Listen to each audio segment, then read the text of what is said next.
Hello दोस्तों, स्वागत है आप सभी का अपने यूट्यूब चैनल इंडिया आज स्मार्ट बैच में। दोस्तों, हिस्ट्री जीके के कुछ महत्वपूर्ण प्रश्न जो कि हर परीक्षाओं में पूछे जाते हैं। तो आइए देखते हैं पहला प्रश्न। भारत में किस गवर्नर जनरल ने अस्थायी भूमि राजस्व प्रणाली की शुरुआत की थी? सही जवाब option B, Lord Ripon. Lord Ripon ने 10 साल के लिए अस्थायी भूमि राजस्व प्रणाली की शुरुआत की थी, लेकिन 1793 ईस्वी में इस अस्थायी बंदोबस्त का नाम बदल दिया गया। ब्रिटिश भारत के 19% भाग पर यह व्यवस्था थी। भारत में मुसलमानों के द्वारा चलाया गया खिलाफत आंदोलन किस वर्ष में शुरू हुआ था? सही जवाब ऑप्शन ए, 1919 ईस्वी में।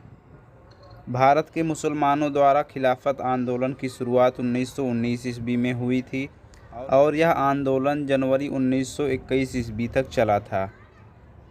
भारत के राष्ट्रपिता महात्मा गांधी का पहला बड़ा राजनीतिक अभियान खिलाफत आंदोलन में भाग लेना था। भारत में किस अधिनियम के द्वारा दास्ता, जिसे हम दास प्रथा कहते हैं, को समाप्त कर दिया गया था? सही जवाब ऑप्शन बी, 1833 अधिनियम।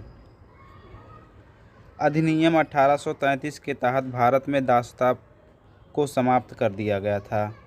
इस अधिनियम को सेंट हेलेना अधिनियम 1833 के नाम से भी जाना जाता है।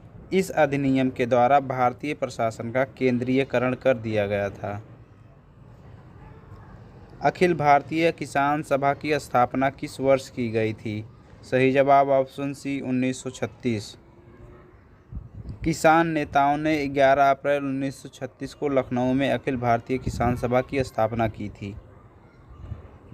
अखिल भारतीय किसान सभा में स्वामी सहजानंद सरस्वती और प्रोफेसर NG रंगा को महासचिव नियुक्त किया गया था। एलोरा में प्रसिद्ध शिव मंदिर का निर्माण किस शासक ने किया था? सही जवाब ऑप्शन सी, राष्ट्रकूट शासक कृष्ण प्रथम ने। राष्ट्रकूट शासक कृष्ण प्रथम, जो कि राष्ट्रकूट वंश का एक महान शासक था। कृष्ण प्रथम को कृष्णराज भी कहा जाता था। कृष्ण प्रथम ने ही शिव मंदिर का निर्माण करवाया था। किस काल में कृषि समुदाय की उत्पत्ति हुई थी? सही जवाब ऑप्शन ए, नवपाषाण काल में। नवपाषाण काल को नियोलिथिक काल भी कहा जाता है। इसी काल में ही कृषि समुदाय की उत्पत्ति हुई थी। भारत में डायरकी को किस अधिनियम के द्वारा पेश किया गया था? सही जवाब ऑप्शन डी, 1919 अधिनियम। भारत सरकार अधिनियम 1919, जिसे मॉन्टेगू चेम्सफोर्ड के नाम से भी जाना जाता है, इसी अधिनियम के द्वारा डायरकी को पेश किया गया था। प्रसिद्ध फारसी कवि अमीर खुसरो इनमें से किसके दरबार में सदस्य थे? सही जवाब ऑप्शन डी, अलाउद्दीन खिलजी।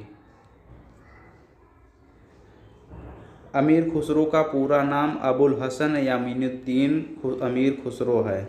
वे दिल्ली के रहने वाले प्रसिद्ध कवि, शायर, गायक और संगीतकार भी थे। उन्होंने 7 सुल्तानों का शासन देखा था। ब्रिटिश कालीन भारत के किस शिक्षा शास्त्री ने कहा था कि ब्रिटेन भारत को सुखा रहा था और खून बहा रहा था? सही जवाब ऑप्शन सी, दादा भाई नौरोजी ने। दादा भाई नौरोजी को भारत का वयोवृद्ध पुरुष भी कहा जाता है। इन्होंने ही ब्रिटेन भारत को सुखा रहा था और खून बहा रहा था का विचार सामने रखा था। दादा भाई नौरोजी को भारतीय राजनीति का पिता भी कहा जाता है।